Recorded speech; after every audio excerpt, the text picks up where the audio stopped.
नेपाल में ग्लेशियर टूटने के बाद आई भीषण बाढ़ ने तबाही मचा रखी है, लेकिन अब एक और बड़े खतरे ने चिंता बढ़ा दी है। नमस्कार, मैं हूं फरहा।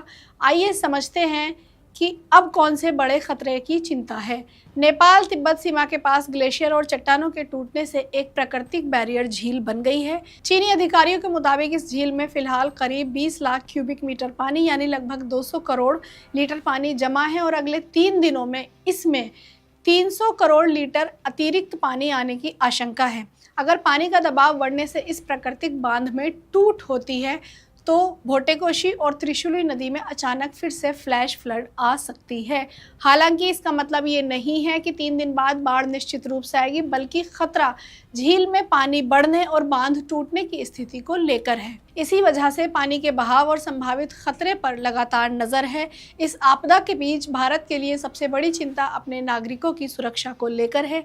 विदेश मंत्रालय के मुताबिक नेपाल में कुल 288 भारतीय नागरिक फिलहाल संपर्क से बाहर हैं। इसमें त्रिशूली एक हाइड्रो पावर प्रोजेक्ट में काम करने वाले 73 भारतीय कर्मचारी शामिल हैं, जहां बाढ़ के बाद संचार व्यवस्था पूरी तरह प्रभावित है। इसके अलावा तमिलनाडु से कैलाश मानसरोवर यात्रा पर गए 2 समूहों के 37 और 49 लोग भी संपर्क से बाहर बताए गए हैं। हालांकि राहत की बात यह है कि इनमें से 21 लोगों को सुरक्षित रेस्क्यू कर काठमांडू लाया जा चुका है। पश्चिम बंगाल से नेपाल पहुंचे 32 लोगों का एक समूह, केरल के 33 नागरिक और 61 अलग अलग राज्यों से गए भारतीयों का एक अन्य समूह भी संपर्क से बाहर है।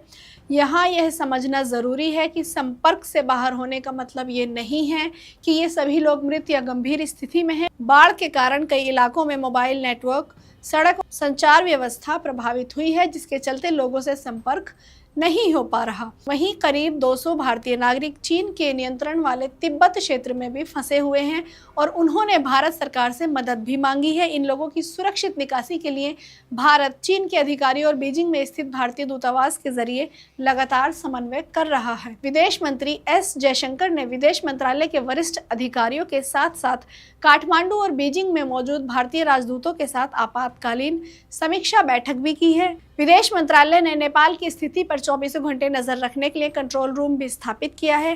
काठमांडू स्थित भारतीय दूतावास ने आपातकालीन हेल्पलाइन नंबर जारी किए हैं। वो नंबर हम आपकी स्क्रीन पर दिखा रहे हैं ताकि प्रभावित भारतीयों के परिजन जानकारी हासिल कर सके और ज़रूरत पड़ने पर उन्हें मदद भी मिल सके। भारत सरकार की तरफ से नेपाल के लिए राहत और बचाव अभियान भी तेज कर दिया गया है। भारतीय वायुसेना के विशेष विमानों से करीब 47.5 टन आपातकालीन और राहत सामग्री नेपाल भेजी गई है, जिसमें दवाइयां और जरूरी खाद्य सामग्री शामिल है। भारतीय प्रधानमंत्री नरेंद्र मोदी ने भी नेपाल के पीएम से फोन पर बात कर इस मुश्किल वक्त में भारत की मदद से हर संभव मदद का भरोसा दिया है।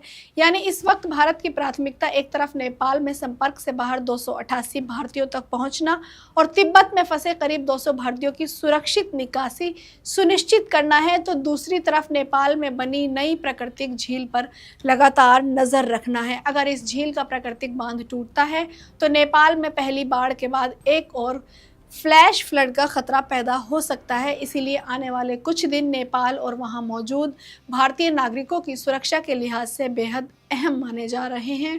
खबरों को गहराई से समझने के लिए जुड़े रहिए द हिंदी टॉप के साथ। हमारे चैनल को सब्सक्राइब कीजिए, सोशल मीडिया पेजेस को फॉलो कीजिए। Thank you so much.